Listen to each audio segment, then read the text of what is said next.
Officer Derek Thompson had been patrolling the streets of Pine Valley for 15 years.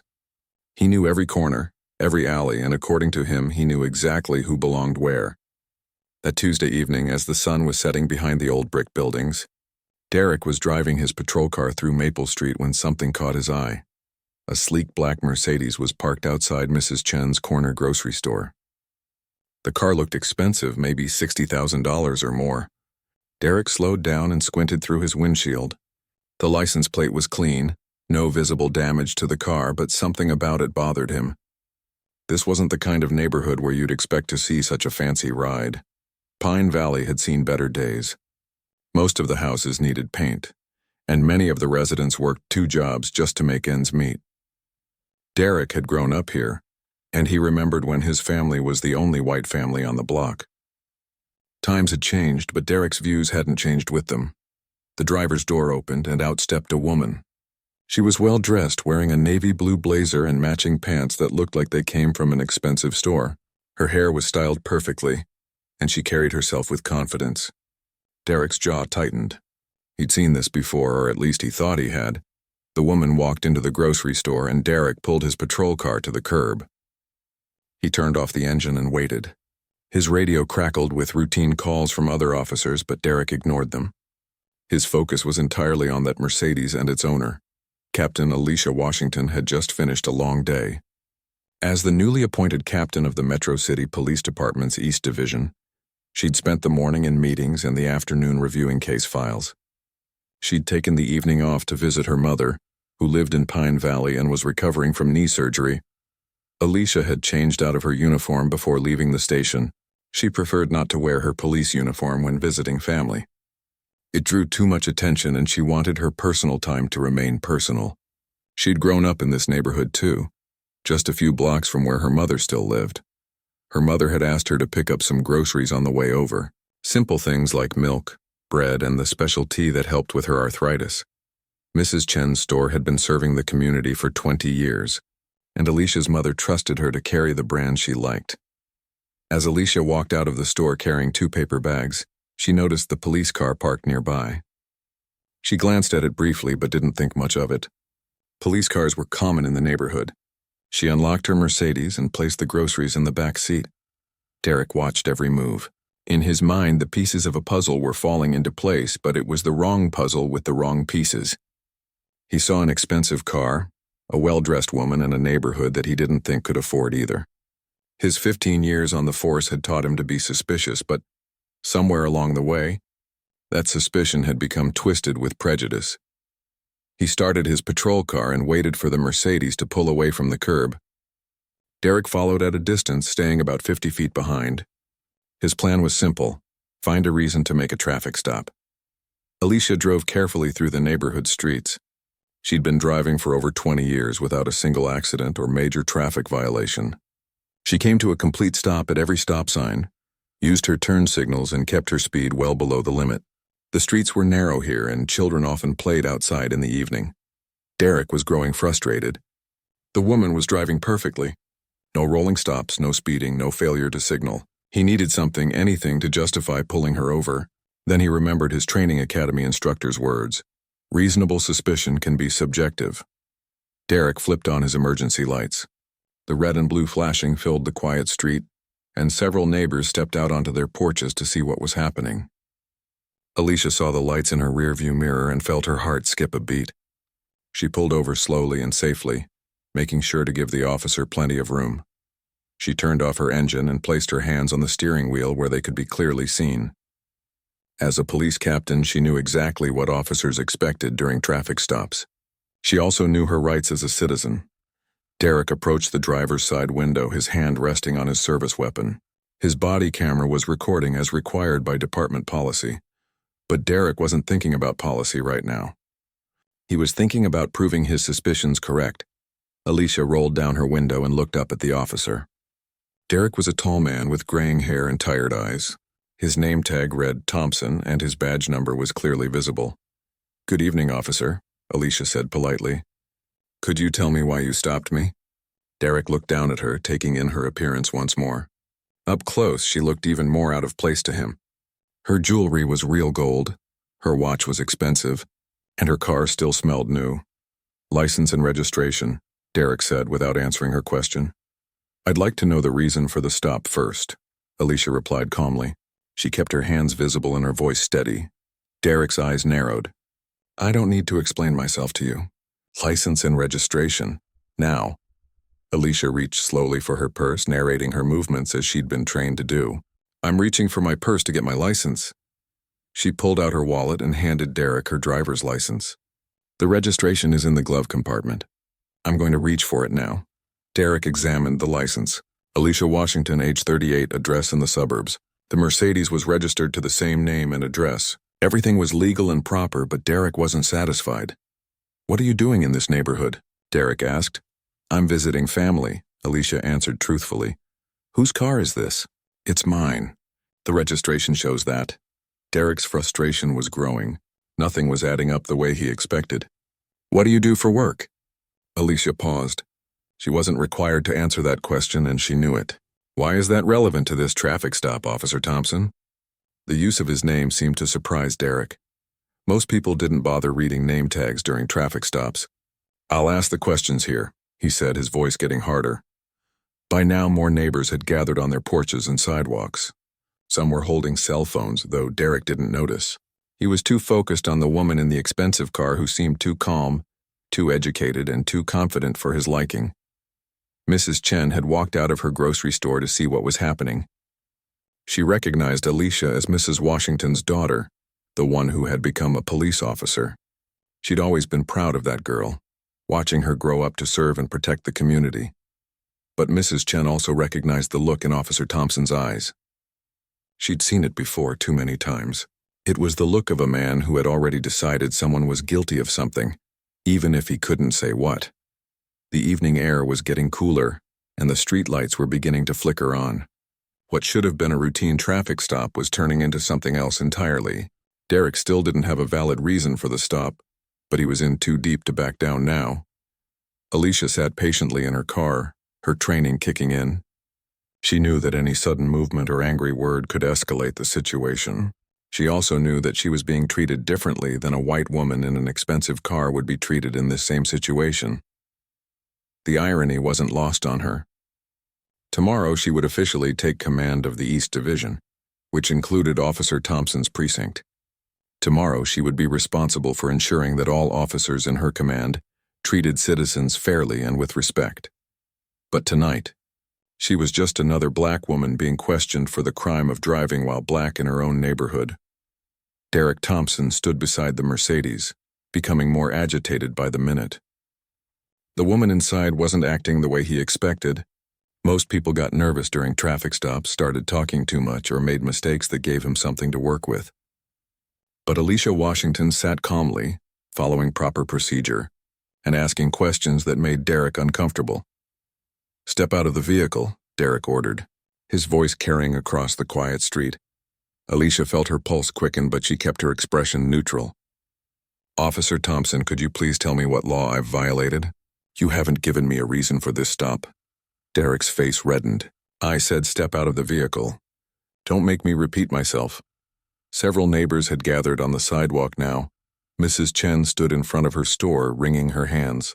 She'd known Alicia since she was a little girl, had watched her walk to school every morning with her backpack and lunch money. This wasn't right, and everyone watching knew it. A teenager across the street pulled out his phone and started recording. His grandmother tried to pull him back inside, afraid of what might happen if the officer noticed, but the boy shook his head. Grandma, people need to see this, he whispered. Alicia slowly opened her car door and stepped out. She was careful to keep her movements deliberate and visible. At 5 feet 6 inches tall, she wasn't intimidating to anyone. But Derek still positioned himself as if she posed a threat.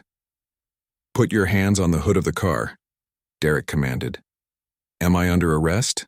Alicia asked, still maintaining her calm tone. Just do what I tell you to do, Derek snapped. Alicia placed her hands on the warm hood of her Mercedes. The metal W is still hot from the engine, and she could feel the heat through her palms. Around them, the neighborhood was getting quieter as people stopped their evening activities to watch the scene unfold. Derek began searching through her purse without asking permission. Alicia watched in her side mirror as he rifled through her personal belongings. Her police badge and identification were in there, but they were in a separate compartment that Derek hadn't found yet. "Whose prescription is this?" Derek asked, holding up a small bottle of blood pressure medication. "It's mine," Alicia replied. "You're pretty young to be on blood pressure medication," Derek said suspiciously. "High blood pressure runs in my family. The medication is prescribed by my doctor and my name is on the label." Derek set the bottle aside and continued searching. He found her credit cards all in her name. He found receipts from grocery stores, gas stations, and restaurants, all showing normal purchases. He found a photo of Alicia with an elderly woman who was clearly her mother. Nothing he found supported his suspicions, but Derek was too committed to the stop to back down now. In his mind, there had to be something. There was always something. "What do you really do for work?" Derek asked again, this time standing closer to intimidate her. Alicia turned her head slightly to look at him. "Why does my job matter for a traffic stop, Officer Thompson?" "Because people in this neighborhood don't usually drive cars like this unless they're involved in something they shouldn't be involved in." The words hung in the air like a challenge. Several of the watching neighbors shifted uncomfortably. They all knew what Derek was implying, and they all knew it was wrong. Mrs. Chen finally stepped forward. "Officer, I know this young lady. She's visiting her mother who lives just down the street. There's no trouble here." Derek turned toward Mrs. Chen with irritation. "Ma'am, I need you to step back. This is police business." "This is my neighborhood," Mrs. Chen replied with more courage than Derek expected. "I've lived here for 30 years and this girl has never caused any problems." "Girl?" Alicia repeated quietly, raising an eyebrow. She was 38 years old, a college graduate, and had 15 years of law enforcement experience. Being called a girl stung, even when Mrs. Chen meant it kindly. Derek was losing control of the situation, and he knew it. The crowd was growing larger and people were starting to murmur among themselves. Some were clearly recording with their phones. Derek's training told him to de-escalate, but his pride was pushing him in the opposite direction. "I'm going to search your vehicle," Derek announced. "Do you have a warrant?" Alicia asked. "I don't need a warrant if I have probable cause." "What's your probable cause?" Derek paused. He'd been a cop long enough to know that "she looks suspicious" wasn't going to hold up in court. But he'd also been a cop long enough to know how to create justification after the fact. "You seem nervous," Derek lied. "Nervous behavior can indicate criminal activity." Alicia almost laughed. She was one of the calmest people Derek had ever stopped, and they both knew it. "Officer Thompson, I've been nothing but cooperative. I've answered your questions and followed your instructions." "How exactly do I seem nervous?" Derek didn't answer.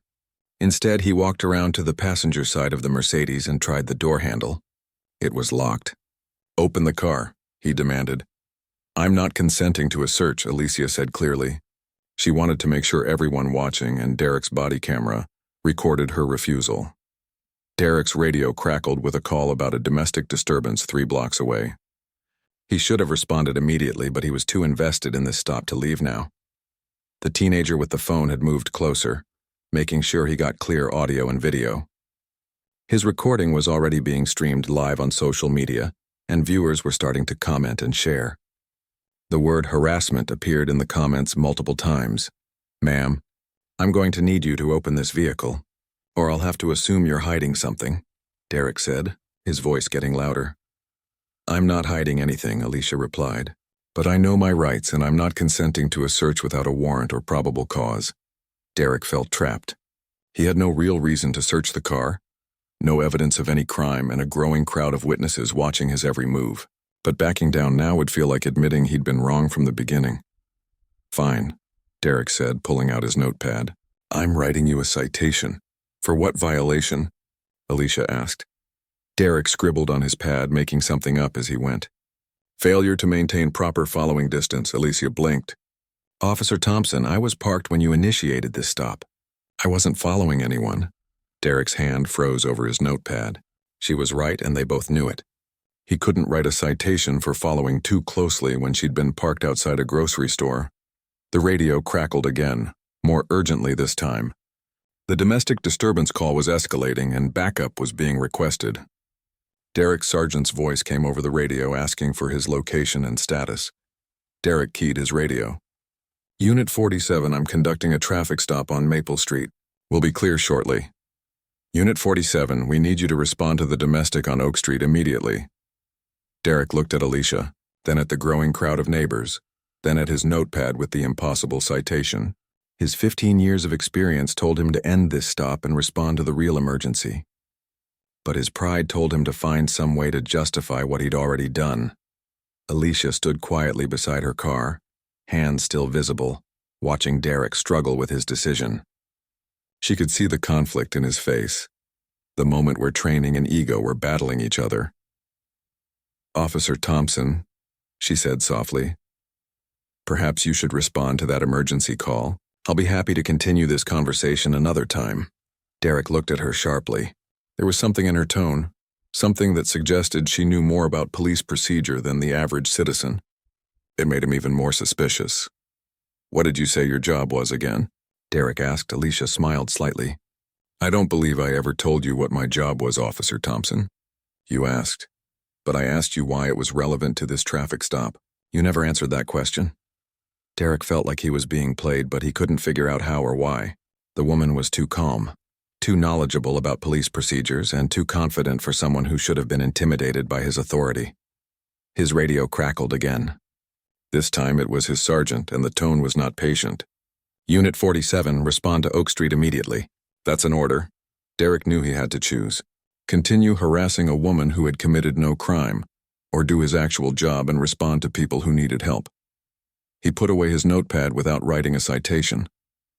"You can go," he said grudgingly, "but I'll be watching this neighborhood more closely from now on." Alicia nodded politely. "Thank you, Officer Thompson. I hope you have a safe rest of your shift." As Derek walked back to his patrol car, Alicia got into her Mercedes and started the engine. The teenager with the phone was still recording, and the crowd of neighbors was starting to disperse, talking quietly among themselves about what they'd witnessed. Derek drove away toward the emergency call, his radio buzzing with updates and instructions. But his mind wasn't on the domestic disturbance. It was on the woman in the expensive car who had somehow gotten the better of him without raising her voice or breaking a single law. Alicia sat in her car for a moment, taking deep breaths and letting her heart rate return to normal. Tomorrow she would officially become Captain Washington. Tomorrow she would be in charge of officers like Derek Thompson. Tonight, she had learned something valuable about the department she was about to lead. Derek Thompson walked into the East Division station house the next morning feeling frustrated and tired. The domestic disturbance call had kept him busy until nearly midnight, and he'd spent most of the night thinking about the woman in the Mercedes. Something about that traffic stop bothered him, though he couldn't put his finger on exactly what. The station was buzzing with unusual activity. Officers were arriving earlier than normal, and everyone seemed to be talking about the new captain who would be introduced at the morning briefing. Derek grabbed his coffee from the break room and listened to the conversations around him. "I heard she's coming from downtown," Officer Rodriguez was saying to a group of younger cops, supposed to be some kind of reform specialist. "Great," muttered Officer Bailey, a veteran almost as old as Derek. "Another one who's going to tell us how to do our jobs." Derek nodded in agreement. He'd seen plenty of new captains come and go over his 15 years. Most of them arrived with big ideas about changing things, but the reality of police work usually brought them back down to earth pretty quickly. Sergeant Foster called for attention as officers began filing into the briefing room. "Listen up, everyone. As you know, we're getting a new captain today. Captain Washington comes to us with an impressive record and specific instructions from the chief to improve our community relations." Derek took his usual seat in the back row, still thinking about the night before. He'd done everything by the book during that traffic stop, he told himself. Well, mostly by the book. The woman had been suspicious, driving an expensive car in a neighborhood where expensive cars usually meant trouble. "I want everyone on their best behavior," Sergeant Foster continued. "The captain will be observing our procky jurors closely, and we need to show her that this is a professional operation." The door at the front of the briefing room opened, and Derek looked up absently, expecting to see another middle-aged white man in a crisp uniform. Instead, he saw something that made his coffee cup slip from his fingers and crash to the floor. Walking into the room in a perfectly pressed police captain's uniform was the woman from the Mercedes. The woman he'd pulled over, searched, and interrogated just 12 hours earlier. The woman whose rights he'd violated and whose dignity he'd trampled. Captain Alicia Washington entered the briefing room with confident steps, her shoes clicking on the linoleum floor. Her uniform was immaculate, her badge polished, and her bearing unmistakably authoritative. She carried herself like someone accustomed to command, someone who expected respect and usually received it. Derek felt his world tilt. The broken coffee cup at his feet seemed to echo through the suddenly quiet room as every officer turned to look at him. His face went pale, then red, then pale again as the full implications of what had happened began to sink in. Captain Washington's eyes swept across the room, taking in each face, each expression, each officer who would now be under her command. When her gaze reached Derek in the back row, it paused. For just a moment their eyes met, and Derek saw something there that made his stomach drop even further. She knew. Of course she knew. She'd known all along. "Good morning," Captain Washington said, her voice carrying easily through the room. "I'm Captain Alicia Washington, and I'm honored to be leading the East Division starting today." Derek couldn't concentrate on her words. His mind was racing, trying to figure out what this meant for his career, his reputation, his future. Had she reported the incident? Was there already a complaint filed against him? Would he be suspended, fired, arrested? "I come to this position with 15 years of law enforcement experience," Captain Washington continued. "I've worked patrol, detective bureau, internal affairs, and administration. I've seen police work from every angle, and I understand both the challenges we face and the responsibilities we bear." Officer Rodriguez raised his hand. "Captain, what's your priority for this division?" "Excellent question," Captain Washington replied. "My top priority is rebuilding trust between this department and the community we serve. Recent events have shown that trust has been damaged, and it's our job to repair it." Derek wondered if she was talking about him specifically. Recent events. Did that include last night? "I believe in accountability," Captain Washington went on. "Not just accountability to the community, but accountability to each other. We must hold ourselves to the highest standards because the public trusts us with extraordinary power and authority." The word accountability hit Derek like a physical blow. He shifted uncomfortably in his seat, and the movement caused his boot to scrape against the broken coffee cup. The small sound seemed loud in the quiet room. "I also believe in fairness," Captain Washington said. "Fair treatment for the citizens we encounter. Fair treatment for victims and witnesses, and fair treatment for each other. Everyone deserves respect and dignity regardless of their race, economic status, or background." Derek's shirt was starting to stick to his back with sweat. Every word Captain Washington spoke seemed aimed directly at him, even though she hadn't looked in his direction since that first moment. "I'll be spending the next few weeks observing operations, reviewing procedures, and getting to know each of you individually," Captain Washington announced. "I want to understand how this division works, what challenges you face, and how we can work together to serve our community better." Getting to know each of them individually, Derek's mouth went dry. He could imagine that conversation. He could picture himself sitting across from Captain Washington's desk, trying to explain why he'd treated her the way he had. Sergeant Foster stood up. "Captain, do you have any immediate changes you want to implement?" "Not immediate changes, no," Captain Washington replied. "But I will be reviewing all recent incidents and citizen complaints. I want to understand patterns of behavior and identify areas where we can improve." Recent incidents. Derek felt like he might throw up. "I'll also be instituting regular community outreach programs," Captain Washington continued. "Officers will be expected to participate in neighborhood meetings, school visits, and community events. We need to be seen as partners, not occupiers." Officer Bailey raised his hand. "Captain, what's your stance on proactive policing? Sometimes we have to make judgment calls about suspicious activity." Derek tensed. This was exactly the kind of question that could lead to a discussion about racial profiling and improper stops. Captain Washington nodded thoughtfully. "Proactive policing is important, but it must be based on actual criminal activity, not assumptions or stereotypes. Suspicious activity should be defined by behavior, not by who someone is or what they look like." Derek felt like she was speaking directly to him again. Not by who someone is or what they look like. That was exactly what he'd done the night before. "Any other questions?" Captain Washington asked. The room was quiet. Officers were still processing the change in leadership and trying to figure out what it meant for them personally. Very well, Captain Washington said. Sergeant Foster will be scheduling individual meetings with each of you over the next 2 weeks. I look forward to our conversations. As the briefing ended and officers began filing out of the room, Derek remained in his seat. He wasn't sure his legs would support him if he tried to stand. Around him, other officers were talking in low voices about their new captain, speculating about what changes might be coming. She seems tough, Officer Rodriguez was saying. Probably gonna shake things up, Officer Bailey replied. New captains always do. Derek finally stood on unsteady legs and began walking toward the door. He had to pass near the front of the room where Captain Washington was talking with Sergeant Foster.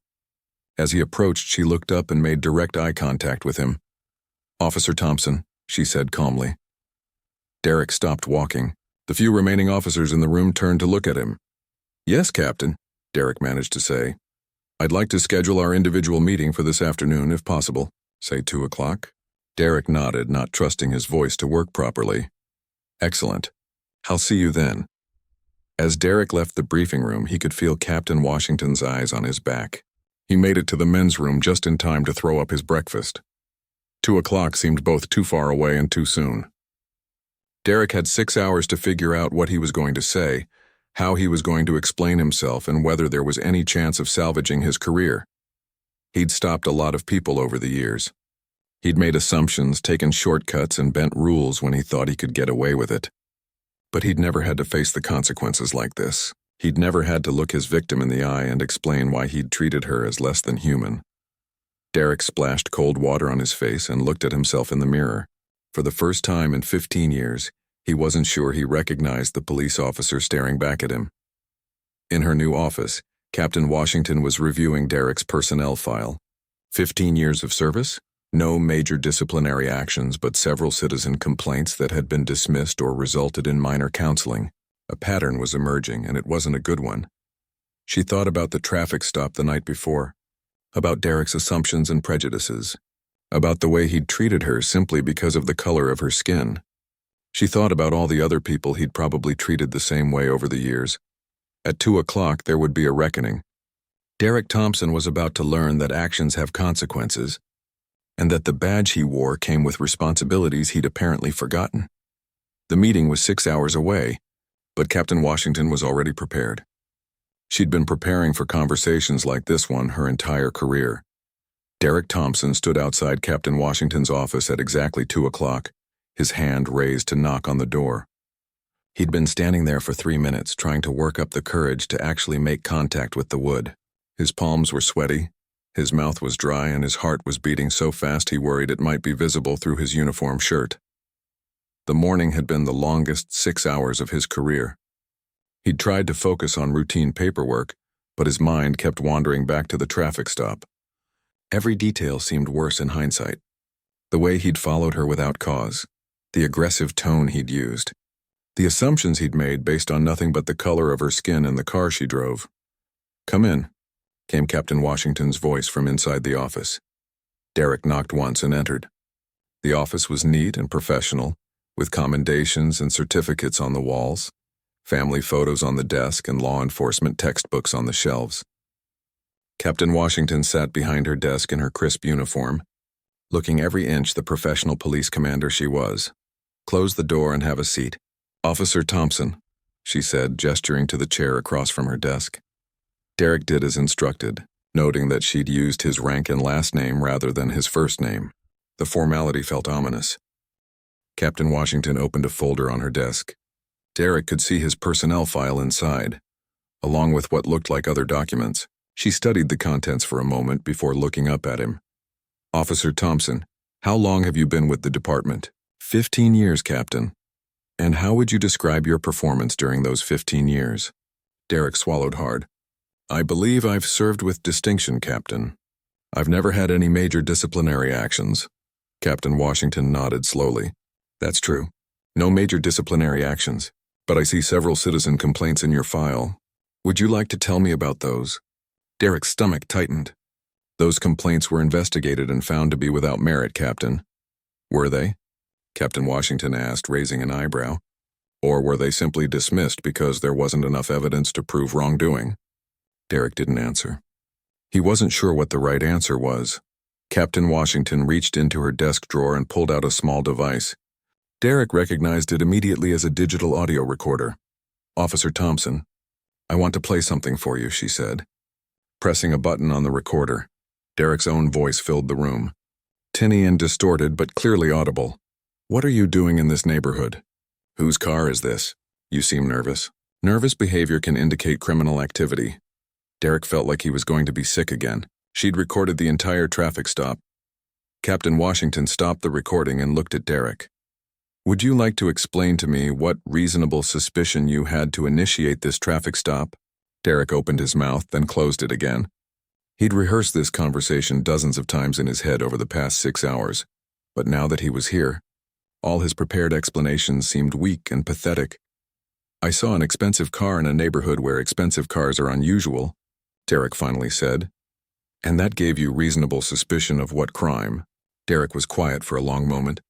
I suspected." "You suspected what, Officer Thompson?" "I suspected the car might be stolen." Captain Washington leaned back in her chair. "Did you run the license plate to check if the car was stolen?" "No, Captain." "Did you observe any traffic violations that would justify a stop?" "No, Captain." "Did you see any suspicious behavior from the driver?" Derek shook his head miserably. "So you stopped a citizen who was committing no crime, driving legally and behaving normally, because you thought her car was too expensive for the neighborhood she was in?" When she put it like that, Derek realized how it sounded. How it had always sounded. Captain Washington pressed another button on the recorder. Derek's voice again. "People in this neighborhood don't usually drive cars like this unless they're involved in something they shouldn't be involved in." Derek winced. Hearing his own words played back to him was worse than he'd imagined. "Officer Thompson, what did you mean by that statement?" Derek couldn't meet her eyes. "I was making assumptions based on my experience in the neighborhood." "What kind of assumptions?" "I assumed that someone who could afford an expensive car wouldn't choose to live in that neighborhood unless they were involved in illegal activity." "And what illegal activity did you suspect?" Derek was trapped by his own logic. "Drug dealing, maybe." Captain Washington nodded. "So you profiled me as a drug dealer because I'm a black woman driving an expensive car in a predominantly minority neighborhood." Derek wanted to deny it, but they both knew it was true. "Captain, I didn't mean—" "What did you mean, Officer Thompson?" Derek struggled to find words that would make his actions seem reasonable, but there weren't any. "I made a mistake in judgment." Captain Washington opened another folder and pulled out printed pages. "I've been reviewing your personnel file and citizen complaints more thoroughly. In the past 5 years, you've had 7 complaints filed against you.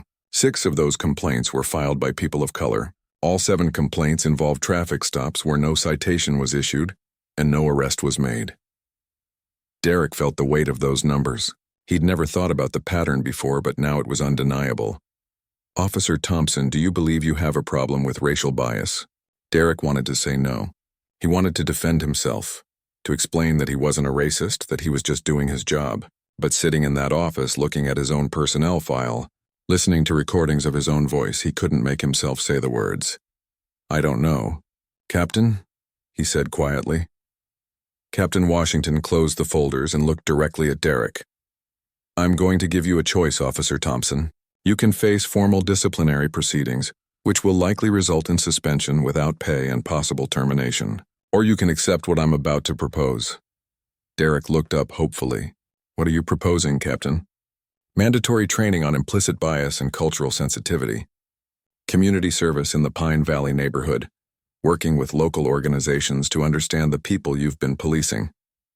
Regular meetings with a counselor who specializes in helping law enforcement officers recognize and address prejudicial behavior." Derek blinked. "That's it?" "No, that's not it," Captain Washington said firmly. "You'll also receive a formal reprimand in your personnel file. You'll be partnered with Officer Martinez, who has excellent community relations skills and can help you learn proper procedures. And you'll write a formal apology letter to the Pine Valley community, which will be published in the neighborhood newsletter." Derek felt a mix of relief and humiliation. It was better than being fired, but it was still a public acknowledgement of his failure.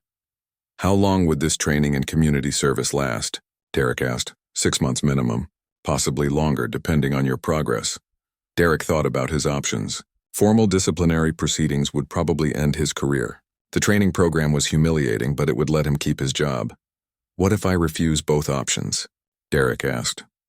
Captain Washington's expression didn't change. Then I'll recommend to the chief that you be terminated immediately, and I'll forward my recording and documentation to the district attorney's office for possible civil rights charges. Derek felt a chill run down his spine. Civil rights charges could mean federal prosecution, prison time, and the end of any chance he had of working in law enforcement again. Captain, can I ask you something? Go ahead. Why are you giving me this choice?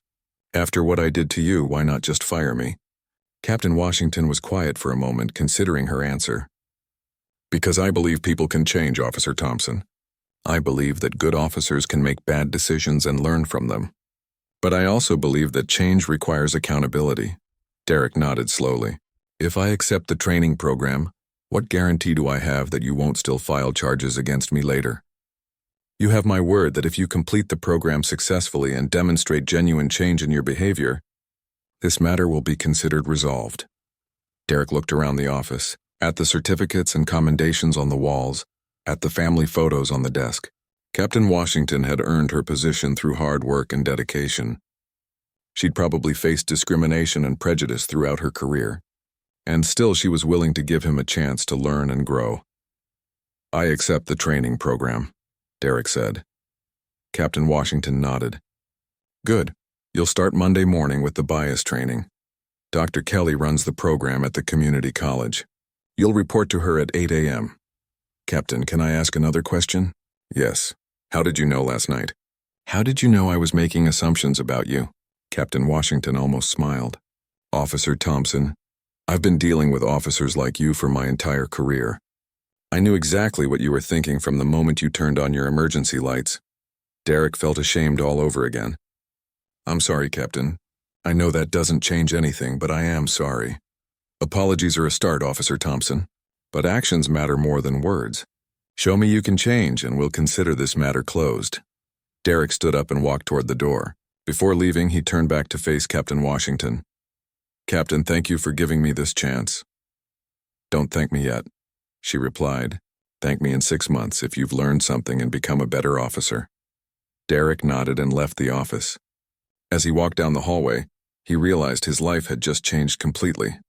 The next 6 months would determine whether he had a future in law enforcement, and whether he could become the kind of officer his community deserved. In her office, Captain Washington made notes in Derek's personnel file. She'd given him a chance, but she'd also be watching carefully to see if he took advantage of it. Some officers could change and grow. Others couldn't. Only time would tell which kind Officer Derek Thompson would turn out to be. 6 months later, Derek Thompson stood in front of the same grocery store where his life had changed forever. But this time he wasn't wearing his police uniform. He was dressed in jeans and a t-shirt, carrying paintbrushes and a bag of supplies for the community garden project he'd been working on every Saturday for the past 3 months. The transformation hadn't been easy. Those first weeks of bias training had been the most uncomfortable experience of Derek's life. Dr. Kelly, the psychologist who ran the program, had a way of asking questions that forced Derek to confront thoughts and attitudes he'd never examined before. Why do you think you assumed she was a criminal?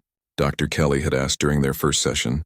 Derek had tried to give the same explanations he'd given Captain Washington, but Dr. Kelly wasn't interested in his justifications. I'm not asking what you told yourself at the time, she'd said. I'm asking what you really believed about black people in expensive cars. It had taken Derek 3 sessions to finally admit the truth.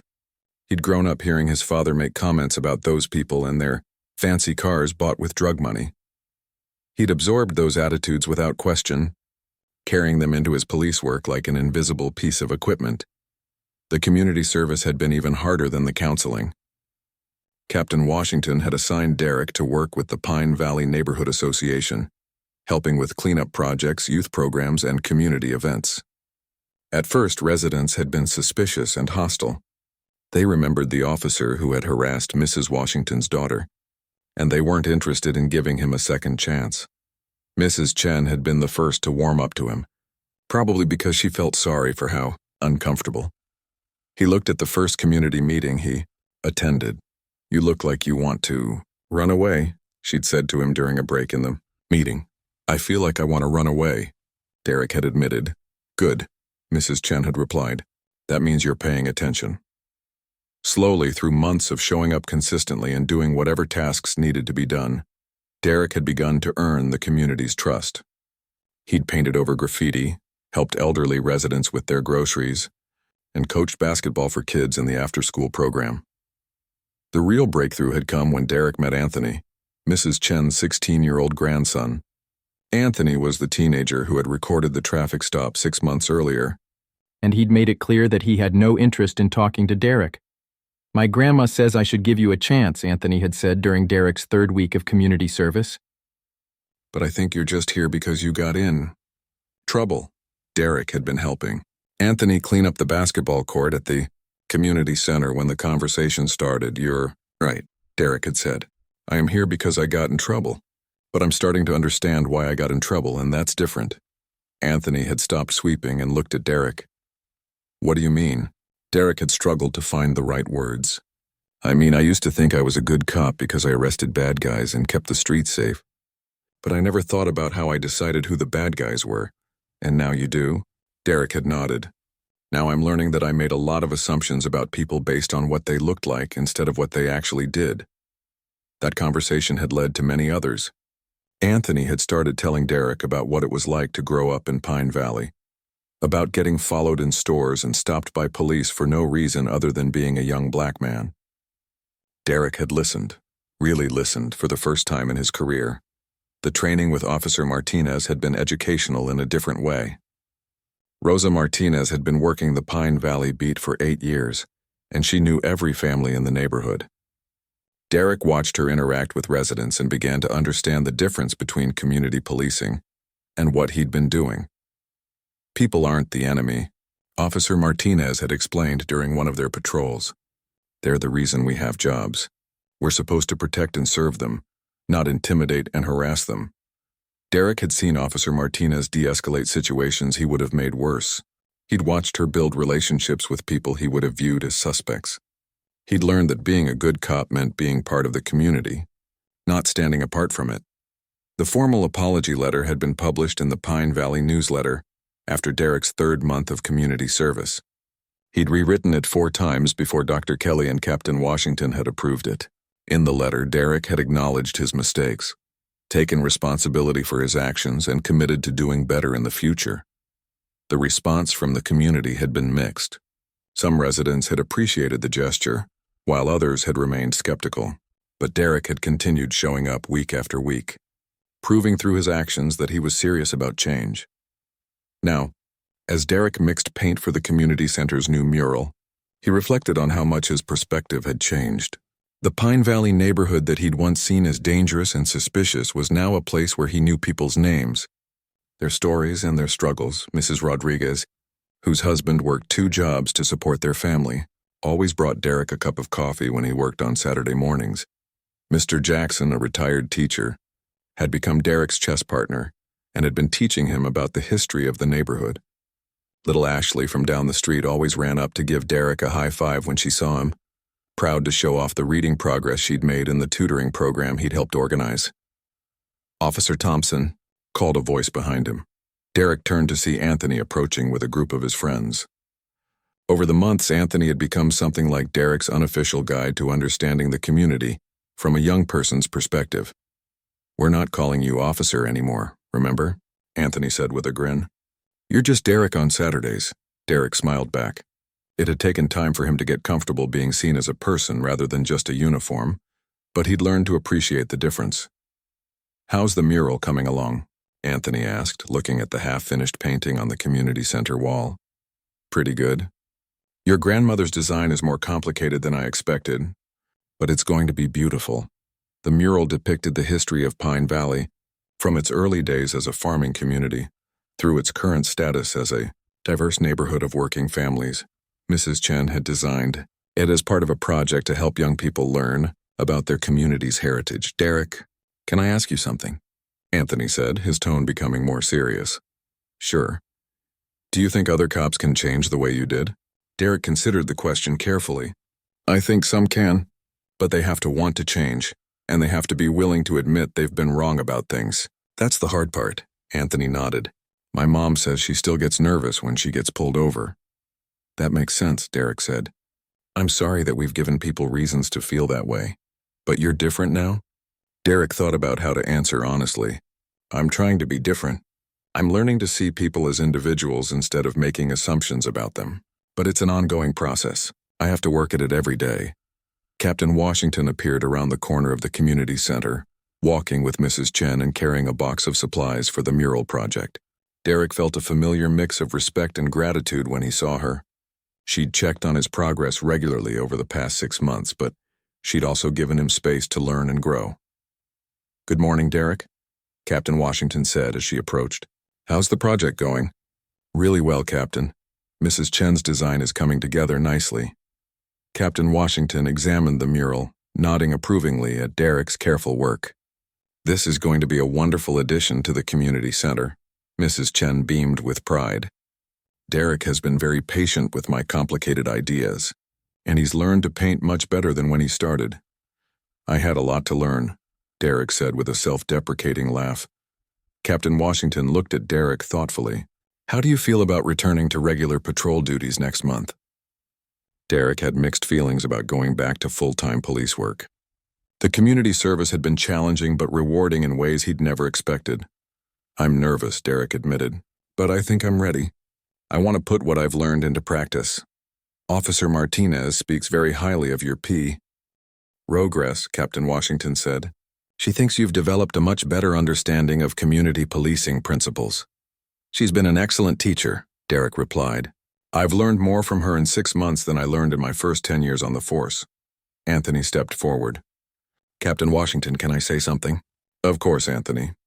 When Derek first started coming around here, none of us trusted him. We thought he was just going through the motions to avoid getting fired, but he kept showing up and he kept listening to us, and now I think he actually gets it. Captain Washington smiled. That's exactly what we hoped would happen. Mrs. Chen nodded in agreement. Derek has become part of our community. We're going to miss having him here every Saturday. I'll still come by when I can, Derek promised. This place has become important to me. Captain Washington and Mrs. Chen continued their conversation about the mural project, leaving Derek and Anthony to work on the painting. Can I tell you something? Anthony said quietly as they painted. Sure. That video I took of you stopping Captain Washington? It went viral. Millions of people saw it. Derek's stomach dropped. He'd known the video existed, but he'd tried not to think about how widely it might have been shared. Most of the comments were pretty angry, Anthony continued. People were calling you all kinds of names, saying you should be fired, stuff like that. Derek kept painting, trying to stay focused on the task at hand. But I've been thinking about making another video, Anthony said, about how you've changed, about the work you've been doing here in the neighborhood. I think people should see that cops can learn and grow, you know? Derek looked at Anthony with surprise. You'd do that? Yeah, if you're okay with it. I think it's important for people to see that change is possible. Derek felt a wave of emotion that he didn't expect. 6 months ago, Anthony had been a suspicious teenager recording Derek's worst moment. Now he was offering to help tell the story of Derek's transformation. I'd be honored, Derek said, but only if you think it would help other people. I think it would help a lot of people, Anthony replied. Cops and civilians both. As they continued working on the mural, Derek reflected on the journey that had brought him to this moment. The traffic stop that had seemed like the end of his career had actually been the beginning of his education as a police officer, and as a human being, he'd learned that being a good cop wasn't about asserting authority or making assumptions about people. It was about building relationships, understanding communities, and treating every person with dignity and respect. Derek still had a long way to go.